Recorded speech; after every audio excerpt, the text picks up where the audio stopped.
So we have essentially gone in Chapter 2 talking about gross wages, Chapter 3 talking about FICA, now Chapter 4 we're talking about FIT. And you will need to bring your book to class every day because we're going to be using tax tables out of the back of it. I know it's a pain to haul it around if you're not using it every day, but we will be working out of the book in this unit, so please do that. Okay, so basically there's 3 sets of questions. Who's covered? How do you calculate it? And then once you've taken the FIT from their paychecks, what do you do with it? And how do you reconcile it all? So those are basically the steps that we do with any of our taxes. So what we're talking about here, and you know this is just totally reconfirming something you already know, that you're not going to be taking FIT from somebody unless they're your employee, right? You're not going to be dealing with FIT if you've got an independent contractor. So there's got to be an employment relationship.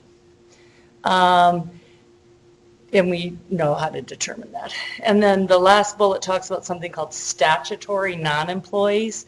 Whenever you see the word statutory, that means it's in the statutes, which is law. So that's actually incorporated in a code somewhere that statutorily says anybody that's a qualified real estate agent or a direct seller does not have federal income taxes withheld.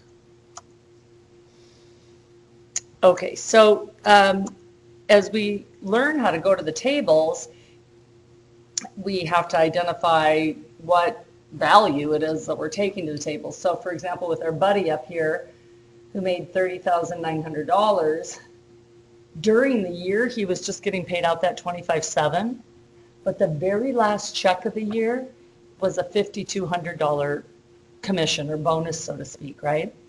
So can you see already what the challenge is going to be in withholding FIT for him in a fair way? Because all year long, they're only going to be withholding, assuming he's making $25,700. And then on that last check, it looks like he's making $5,200 a week, right? So he's going to get a ginormous amount of withholding. So these are the kinds of issues that we have that we're going to be talking about in this chapter. So what's all taxable? Obviously, wages and salaries, vacation pay, bonuses and commissions. And then I do want to talk for a moment about this third bullet, which you've probably not seen this word before, called supplemental payments. I'm spending a lot of time talking about supplemental payments in this chapter. And those are things like severance pay. Thank you very much for your service at Stimson Lumber. I know you've spent 38 years here. Now you get a month's pay. Good luck, right? That's severance pay. That's supplemental. It's not treated the same way as our regular wages and bonuses. Another example of a supplemental pay is, and we have these all the time here, retroactive increases. What does that mean? Retroactive wage bump or sure. Yep, that's exactly what it is. So for example, here our new academic year starts on July 1st. But oftentimes it'll take us like a year. I'm treasurer of our union, for example, and it'll take us a year of negotiations to get our new salary determined, but it was supposed to be effective last July. And when we finally negotiate with the Montana University system and we get, our 0.2% bump, they go back and cut you a check for that, $18.26. Okay. So that's a supplemental payment too. I'm just getting you to think about the fact that there's a set of payments that aren't treated like regular wages for federal income tax purposes. There's very special law around that we'll take a look at.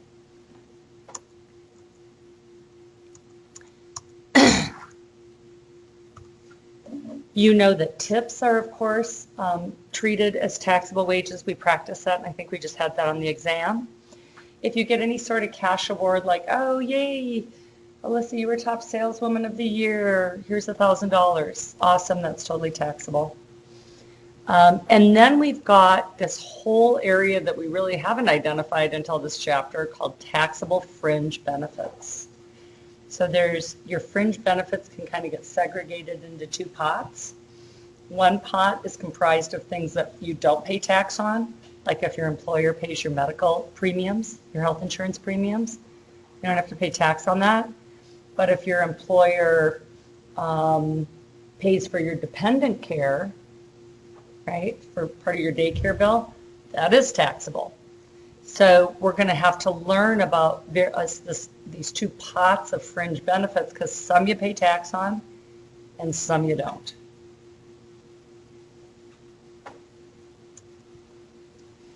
Then this is a figure taken from your book. Here's the next two slides talk about some more specific taxable payments. So if you're getting disability payments and you haven't been disabled for more than a year, that's taxable. If you get gift certificates, meals and lodging for your benefit, taxable. If your employer pays to move you, to relocate you, taxable.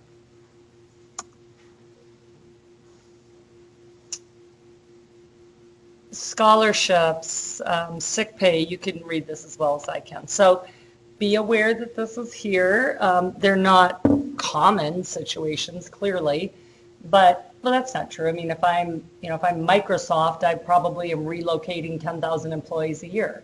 So somebody in payroll needs to be aware that those moving expenses need to have FIT withholding on them. Okay, let's talk about these fringe benefits. So non-cash fringe benefits, in other words, here's a benefit of working here. It's got a quantitative value, but I'm not going to give you the cash, I'm going to give you the benefit. So basically what the law says is if you have non-cash fringe benefits, the employer must withhold FIT on them unless they're specifically excluded.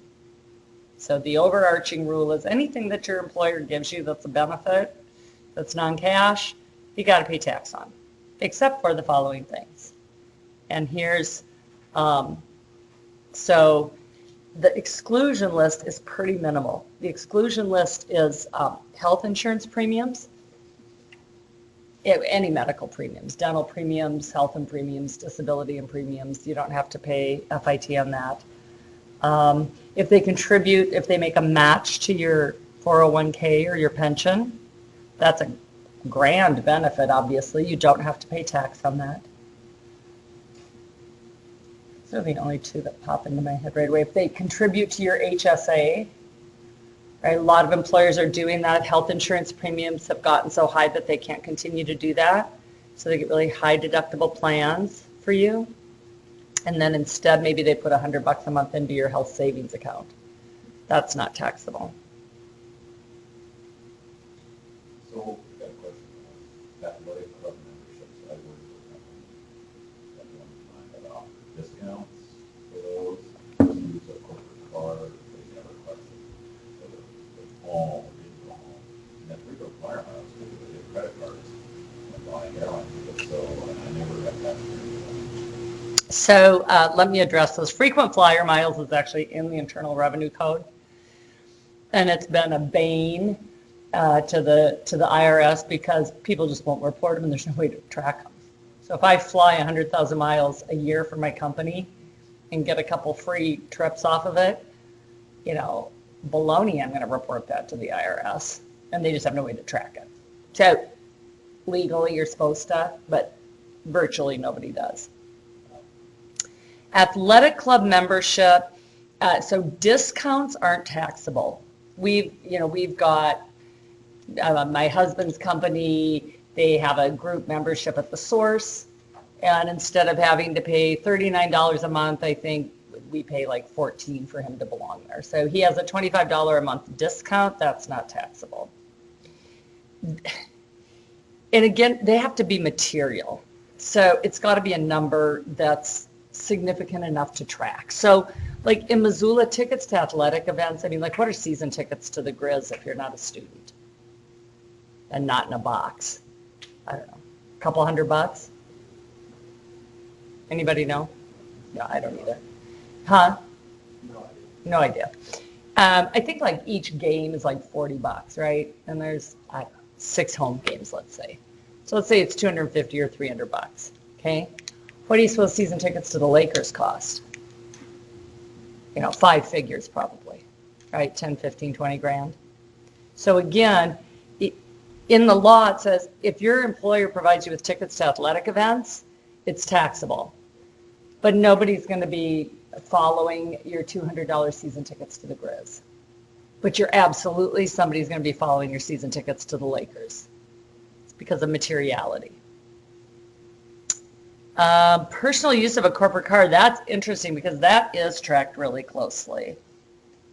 The way that works is if your employer gives you, like say I drive around the inland Northwest selling MRI machines, and I'm going to have to be traveling on bad roads all winter, so I'm like, you need to provide me with an SUV. So they do. And all of a sudden, I don't have a car payment. I don't have maintenance costs. I don't have license plates. All that goes away to me. That's a huge benefit for somebody to say, here's a car, right? So what they have to do by law, and most companies of any size or sophistication will do this, is you have to track how many miles you drive that vehicle for personal use versus business. So at the end of the year, I'm going to come and say, I drove that SUV 28,000 miles for business and 12,000 miles for pleasure, for personal, 1,000 miles a month for personal. The payroll clerk at my company that sells the MRI machines, the payroll processor, is going to go onto an IRS website under irs.gov and find out, based on the make and model of my rig that I'm driving, how many cents per mile is taxable. So if they've given me a 2018 Lexus SUV, it's going to be a lot. It's going to be 80 cents a mile, maybe $1 a mile, right? Because I'm driving a $90,000 rig. If they give me a 1970 Pinto to drive around, it's going to be a penny a mile, right? And then they're going to multiply that by the number of miles that I reported, and that's going to show up on my W-2. And I have to have FIT withholding on it. So it is the employer's responsibility. Yep. Every one of those. Yep.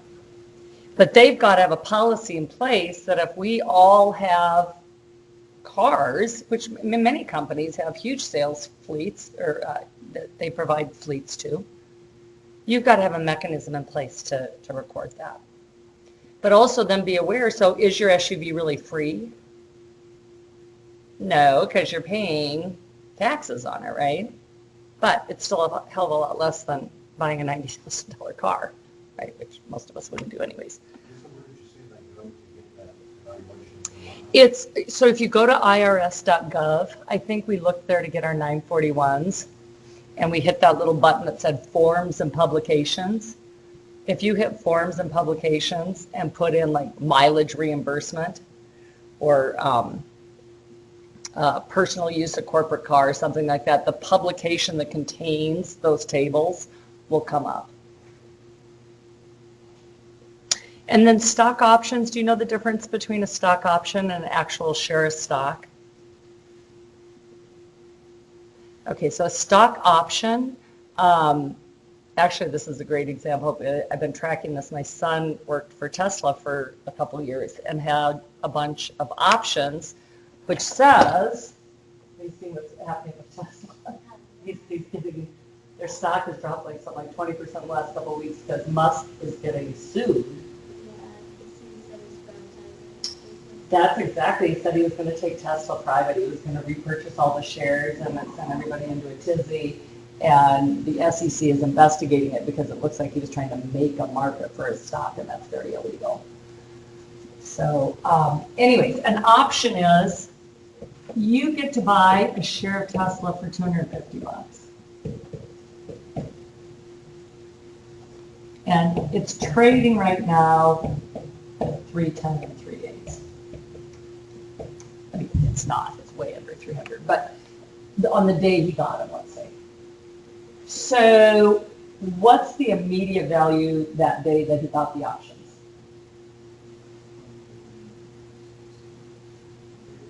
Yeah, it's worth $60.37 each, right? Because if he wanted to buy Tesla, he could take the option, the piece of paper, and $250 times however many shares options he got, and he could go buy that stock, right? For $60 less than anybody else. Okay? So options are, so the day you get them, that's not when that's not a taxable event. Because anything can happen. Like now, the stock's dropped. I have no idea exactly what it's at, but let's say it's at 239. Now how valuable are the options? They're not worth anything, right? And they expire. They're for terms, like 6 months or 1 year or 2 years. So if the stock doesn't get up over this amount, they become valueless. When you exercise them, in other words, when you take your option and your $250 and go buy a share, that's called exercising your option, and that's when it becomes a taxable event. Okay. So there's not a whole ton of that going on in Missoula because we don't have that many publicly traded companies here. In fact, 3. But in major markets like Silicon Valley, I mean, you can't get young people to come work for you unless you've got an option package. That's just part of what you do there. When he asked me to do his tax return last year, I'm like, oh yeah, that is way over my pay grade. You need to find yourself a tax accountant in Northern Cal, because I don't have anybody who's got options. My painters and physical therapists and videographers here in Missoula are pretty much just trying to make a living. Okay, here's a list of some things that are excluded. Discounts, we were talking about that, Alfred. And if I get reduced tuition or meals and lodging because it's for my employer's benefit, I don't have to pay tax on it. De minimis fringe benefits, that word de minimis means so small they're not going to track it. Like here, I'll pay for your cell phone bill, recognizing, of course, you're going to have personal calls on it as well as business, but I'm not going to have you track that, the percentage of that. Okay, so how do we withhold FIT on fringe benefits?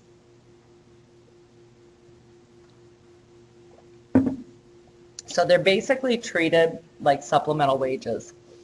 And that's a flat 25% for the feds. And this isn't on the slide because these go out all over the country. But in Montana, it's a flat 3% for SIT. So let me say that again. Supplemental wages, i.e. those retroactive increases and the severance pay and things like that, are treated the same way as taking tax on fringe benefits. And the IRS doesn't muck around with that. You don't have a lot of latitude. It's just a flat 25% for federal income tax, 3% for state income tax. Or I can add the amount to a regular paycheck and go to the tables. And we haven't been to the tables yet, so that doesn't mean a whole lot right now. But we know that we've got a progressive tax system, so you can imagine if all of a sudden you're adding on, say, the personal use of a corporate car valued at 10 grand this year, that's going to throw me into a way higher marginal tax bracket for that one paycheck. God bless. So, let me just read this to you one more time because there's a lot going on here. So so how do I withhold federal income tax on my stock options? I can just withhold a flat 25% from my employee, or I can add it to his or her regular paycheck and go to the tables. And then I even got this option down here where it says flexible reporting. Say it's let's go back to like the tickets to the Lakers, season tickets to the Lakers. Say that's worth $16,000.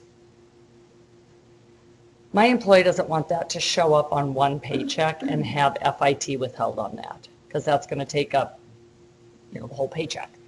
So what I'd really like you to do is take that $16,000 and split it up into 12 months, or split it up into 24 months, or split it up into 4 months to make the hit on my paychecks less, right? That's called flexible reporting. So the option of treating benefits as being paid on one or more dates in the same calendar year.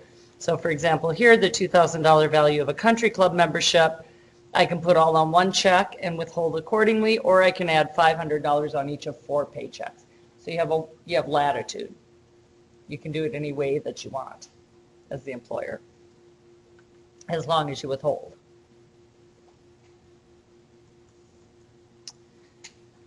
Okay, so tips, we've done this, but there's a little bit more to tips than we've talked about, so I'm going to spend a couple minutes here and kind of run through that.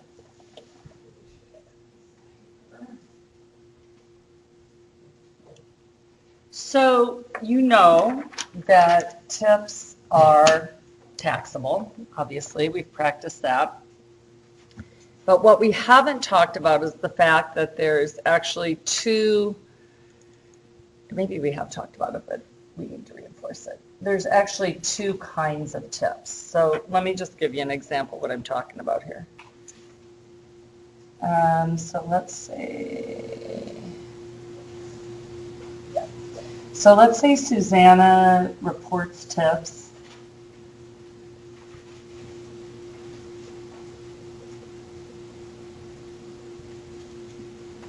Equal to $200 for the week. That she works at a pretty high-priced, that's a good example. In Missoula, let's say she works at the Redbird, right, where you're paying $14 for a glass of wine and $10 for a little tiny small plate of food. My husband always says I hate eating places like that because I got to get a pizza on the way home because I'm still starved.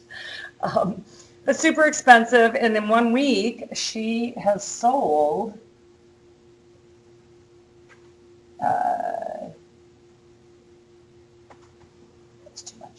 She sold $6,000 worth of food and beverage. And her gross wages for the week, we know what that is. We can calculate that, right?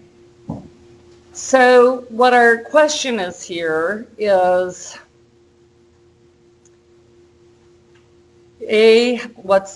how much are we taking taxes out on? But then we've got this additional issue, which I need to kind of explain to you. So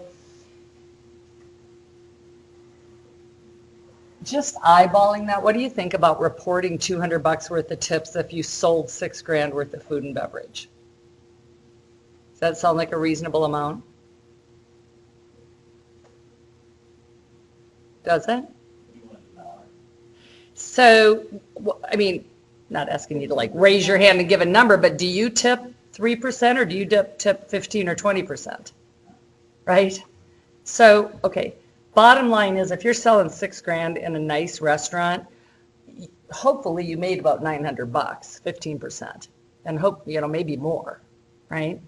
She reported $200 worth of tips.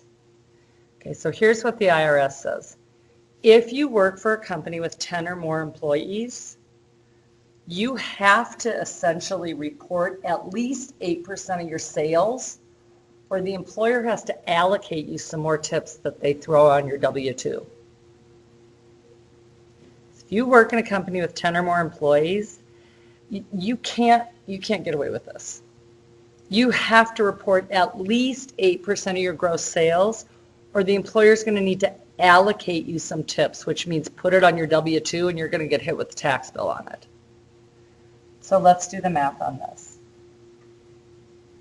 So she sold $6,000, right?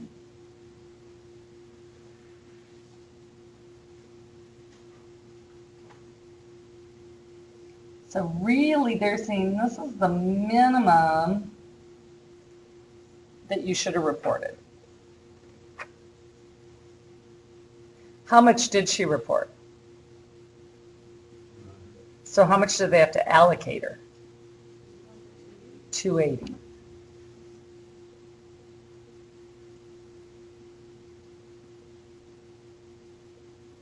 Have we done this? No.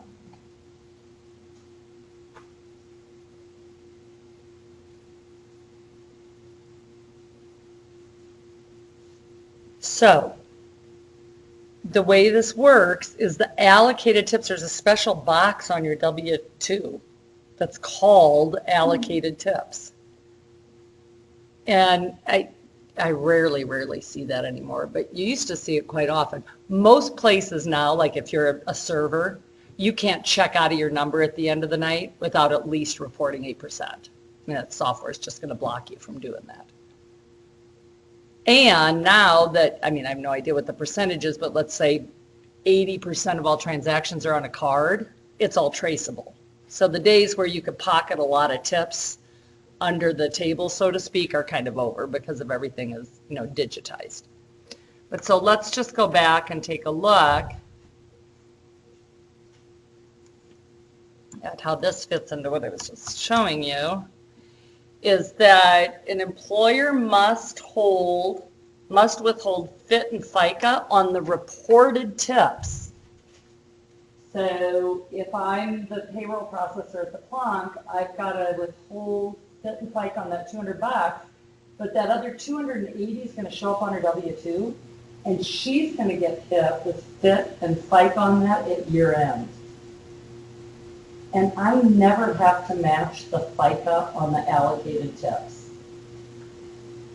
So it's better for the employer to do that?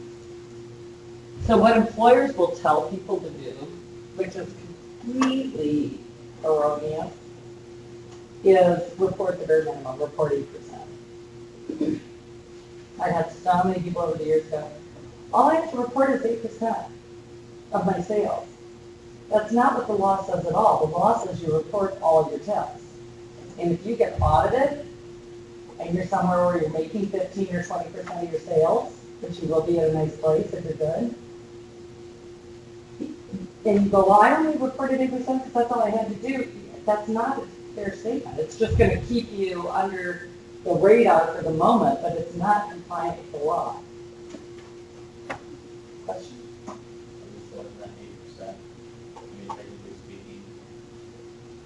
Does that just have to comply with like credit card transactions? Because like somebody comes in and takes cash for me, you don't have to. They're not, and that's the whole point. In the old days, I mean, I put myself through college and grad school, tended bar and slogging drinks.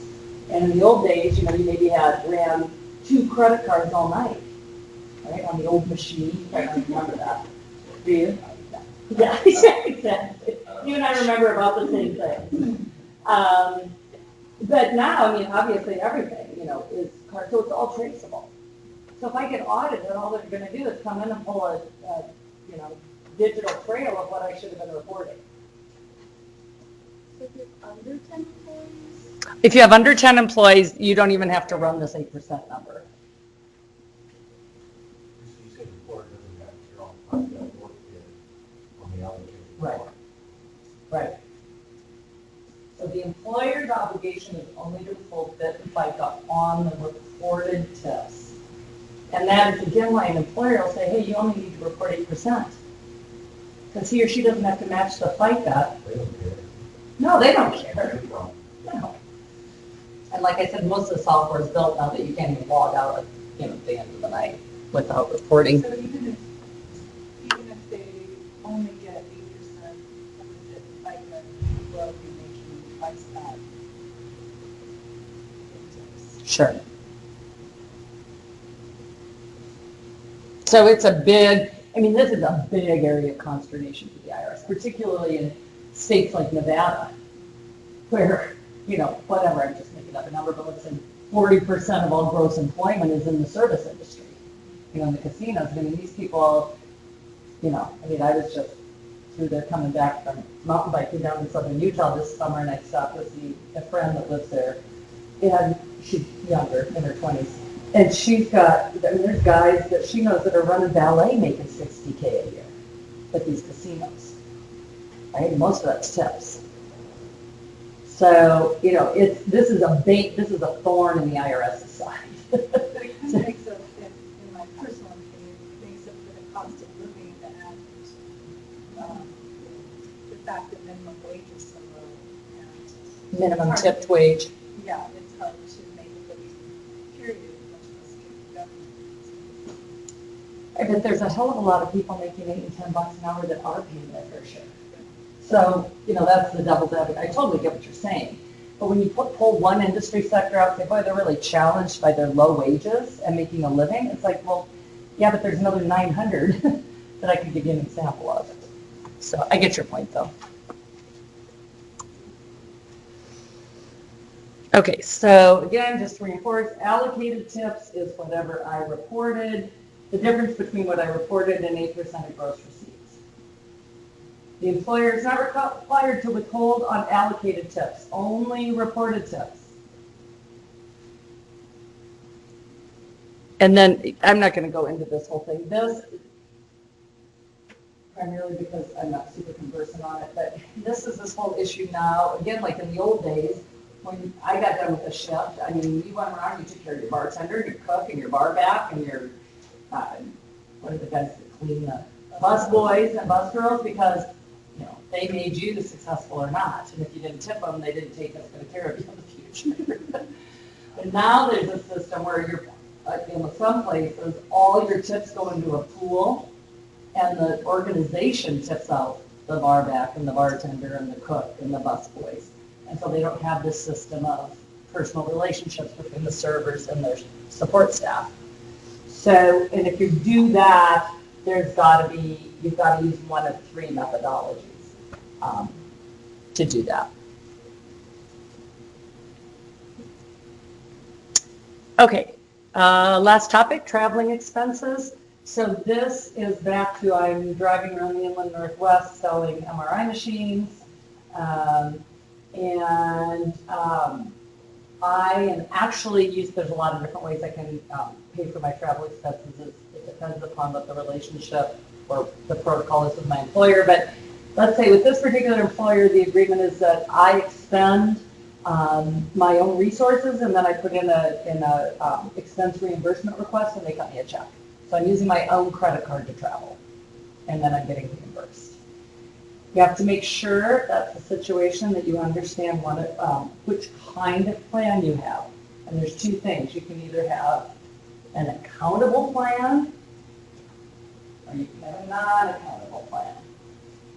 And an accountable plan means that somebody at the company that you work for is savvy enough to know that the